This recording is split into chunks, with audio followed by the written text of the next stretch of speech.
Hello everyone, welcome back, and I am here on another SBID, or Sword Breaks It Down, number 9, which is a series that I like to do to talk about stuff in the movie industry and stuff that's going on that I find interesting to talk about, or sometimes in the gaming industry, or whatever catches my attention I just want to talk about. And of course, the big story, guys, is that Avengers Endgame finally, after a long journey to get here, did whatever it takes to pass Avatar, a film that has held the number one spot at the box office worldwide for 9 years. I mean, some people are saying 10 years, but it came out in December of 2009. So technically 9 years at the number one spot. But basically, I would guess 10 years. Yeah, 2009, 2019. Some people get confused. But I am so thrilled. For a while, I was getting worried that I wouldn't be able to make this video because right when the film came out, I believe it's first or second week after, I made a video about how incredibly successful this was and how it was very possible it would pass Avatar. But then it began to slow down, and even with that, some people were saying re-release. It's not a re-release, okay? It's a re-expansion in my opinion, because it never left theaters completely for it to be called a re-release. I mean, it lost a lot of screens, but it was still in a lot of people's theaters. Like about 1,000 or a little under 1,000 screens before it got the re-expansion. So it was still in theaters, never left. That's why it should not be called re-release. A re-expansion is a better term, but all these other people were saying re-release, which was really annoying me. But regardless, like I've been saying, it finally passed Avatar. An achievement that seemed really impossible for the foreseeable future by lots of people. Like John Campbell was saying, it would never do it. But this is the same guy that said Lion King would do more money or have potential than Avengers. No chance. No way.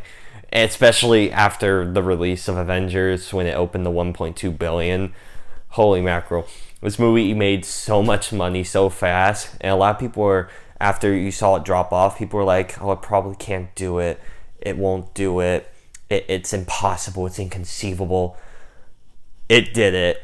And what's crazy is that James Cameron, who was the director of Avatar, he also directed Titanic, which was the previous highest grossing film of all time before Avatar. And so that means he's held that spot since around 1997, really, of the highest grossing film ever made. That's kind of crazy. So about 22 years, he was the director of two of the highest grossing films ever made. Both 1 and then 2. But in its second week, Avengers passed Titanic, so it was inevitable, but it did it. And I'm so thrilled. And now, I know this is going to be a bit of a rambled video, and I was tempted to make a video tomorrow, because I was definitely going to make a video about this.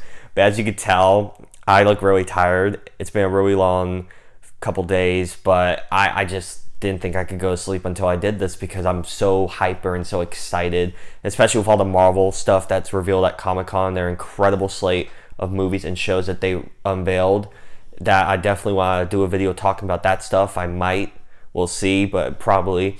And it's really crazy that they actually did it. I mean, it's just inconceivable that like this studio about superheroes, and they're really nerdy, really goofy, and they were able to build up a movie 10 years, well 11 years in the making, over 20 something films, and for it to connect with audiences, and audiences want to support it. The cast and crew, when they work on the projects, they love it, they like collaborating. It's such a great, feel I see. And when I was watching their panel, it seemed like everyone was so excited and really happy to be part of this universe. And it's really awesome and really nice to see this kind of stuff in Hollywood, because you see how a lot of stuff coming out of Hollywood is bad and shady and stuff. So it's nice to see something like this, and you can tell Kevin Feige, he loves this so much. He's such a nerd, and it's fantastic because he really cares.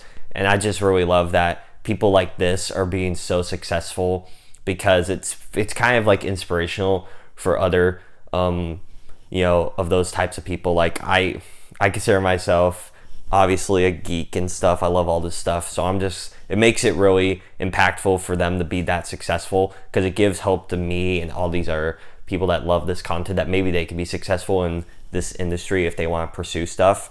So I just find it really great that they're being rewarded by the fans that go to see these movies for it to eventually do it. And when everyone was down them and saying that this would never work, even going back to the first Iron Man, saying that it was a mistake casting Robert Downey Jr. and this is a big gamble that's gonna fail for them, because they bet a lot of money on that first movie. And like every movie, like people say that the MCU never takes risks and stuff, and I'm like, that's incorrect. Like pretty much almost all the movies are mostly risk movies.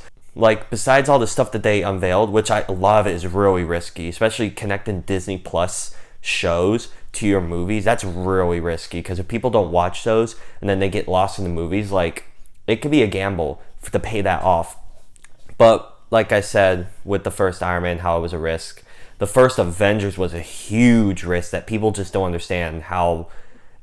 If that failed, that would have bankrupted that company probably, because that cost well over $200 million to bring all these cast and crews together in one property, and for it to pull off so well, and then to lead up to where everyone's collaborating now. It's just truly astonishing. So I'm so happy, so grateful. Congratulations to everyone working at Marvel Studios, and of course the Emperor Walt Disney Company. But they really earned it. Like everyone poured their heart and love into this movie series and these franchise. So I'm so glad that it finally did it. I'm so thrilled. Well, guys, that was pretty much me just rambling about this. I just had to talk about it. I just couldn't stop thinking about it. I'm so happy. And if you guys want to talk about it in the comment section, that'll be pretty awesome. I would love to talk with you guys. So what'd you think on Avengers Endgame finally passing almost a decade of Avatar being the top at the worldwide box office? Leave your thoughts down below in the comment section. If you want to hit the subscribe button, that'd be pretty awesome. Hit the bell as well to get notified on when I upload. And if you want to follow me on Twitter, it's SawyerSable or @SableSawyer. Again, thank you all so much for watching, and I will see you all in the next video. Bye.